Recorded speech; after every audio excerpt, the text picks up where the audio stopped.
essay called Career Counseling for the Young and Morbid. When I was 13, I wanted to be a mortician. I'm not sure of the factors leading up to this certain fixation. I'm not even sure that I put all that much thought into it.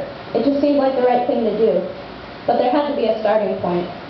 It wasn't as though I woke up one morning thinking, I want to put makeup on dead people. Or was it? True, one of my favorite toys was a do-it-yourself plastic mummy that could be assembled and wrapped in gauze, its rubbery organs trapped inside miniature canopic jars. And true, it was looking more and more like I was demon spawn. Someone or something died on every one of my birthdays. At 11, it was my mother's favorite goldfish. At 12, my Uncle Frank. And at 13, that cursed, unlucky number, well, that birthday happened to fall on 6/6/06. Also, I sometimes try to touch my own eyeballs. But these elements do not necessarily create a burgeoning funeral director. I am faced with a sort of chicken or egg dilemma.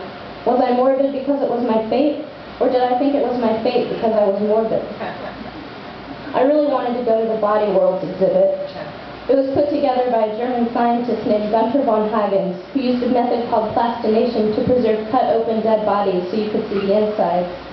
It was a public thing, which seems a lot weirder now than it did when I was 13 or so, mostly because I had a great aunt who donated herself to science, that vague phrase that means you have a memorial service instead of a funeral, and the possibility that I could have seen her corpse on display weirds me out.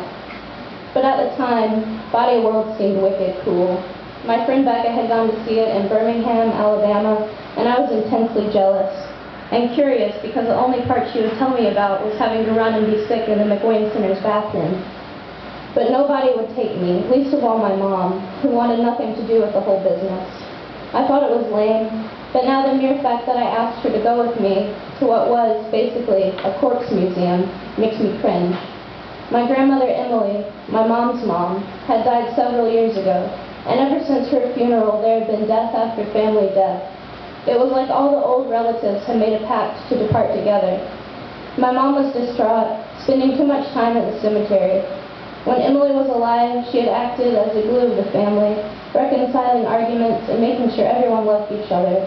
Without her, we kind of fell apart. The practice of embalming our dead has been around for ages. Everybody knows about the Egyptians, their stomach-turning practice of pulling the brain out through the nose, the god Anubis weighing hearts and directing souls. But there were mummies before the pyramids, too. The Chinchorro bodies of South America date as far back as 6000 BC. These mummies were stuffed with feathers and plant matter, their skin replaced with clay. More often than not, corpses were taken apart, treated one piece at a time, and put back together with the utmost care.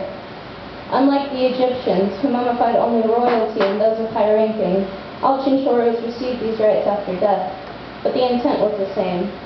Those left on Earth worked feverishly to preserve the physical body, worked against time, because without it, the soul was said to wander forever.